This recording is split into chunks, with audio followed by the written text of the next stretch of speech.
السلام علیکم ورحمۃ اللہ وبرکاتہ۔ مولانا مودودی رحمۃ اللہ علیہ کو ایک سوال موصول ہوا۔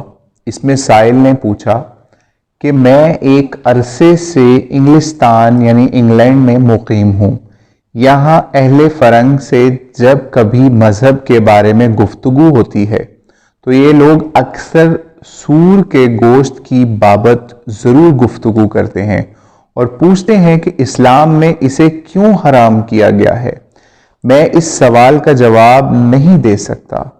مولانا آپ سے درخواست ہے کہ اس معاملے میں میری رہنمائی فرمائیں اور واضح کریں کہ قرآن کی روح سے اس گوشت کی ممانعت کس بنا پر کی گئی ہے اور اس میں کیا حکمت ہے۔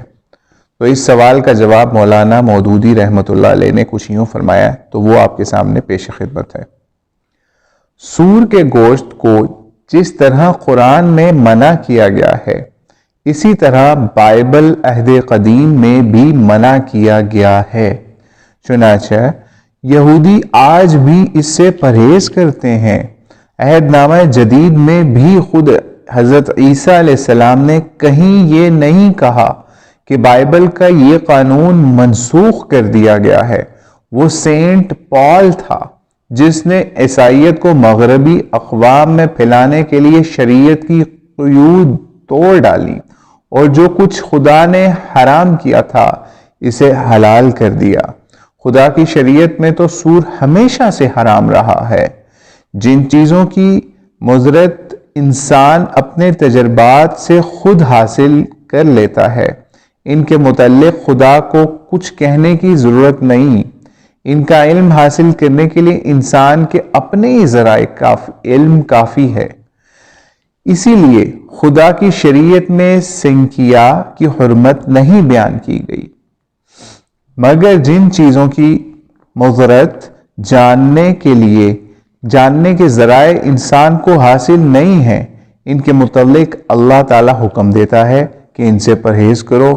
ہمارے لیے عقل مندی یہی ہے کہ ہم خدا پر بھروسہ کریں اور ان سے پرہیز کریں تاکہ ان کے نقصانات سے بچے رہیں۔ حقیقت یہ ہے کہ غذاؤں کا اثر صرف انسان کے جسم پر ہی نہیں ہوتا بلکہ اس کے اخلاق پر بھی پڑتا ہے۔ جسم پر پڑنے والے اثرات کو تو ہم اپنے تجربات علوم سے معلوم کر لیتے ہیں اور بہت کچھ حاصل کر لیتے ہیں، مگر اخلاق پر غذاؤں کے جو اثرات پڑتے ہیں ان کا علم اس وقت تک بھی انسان کو حاصل نہیں ہو سکا۔ یعنی مگر فرماتے ہیں کہ اخلاق پر جو غذاؤں کے اثرات پڑتے ہیں ان کا علم اس وقت تک بھی انسان کو حاصل نہیں ہو سکا ہے۔ خدا کی شریعت میں سور، مردار، خون اور درندوں کی حرمت اس لیے بیان کی گئی ہے کہ انسانی اخلاق پر ان غذاؤں کا برا اثر پڑتا ہے۔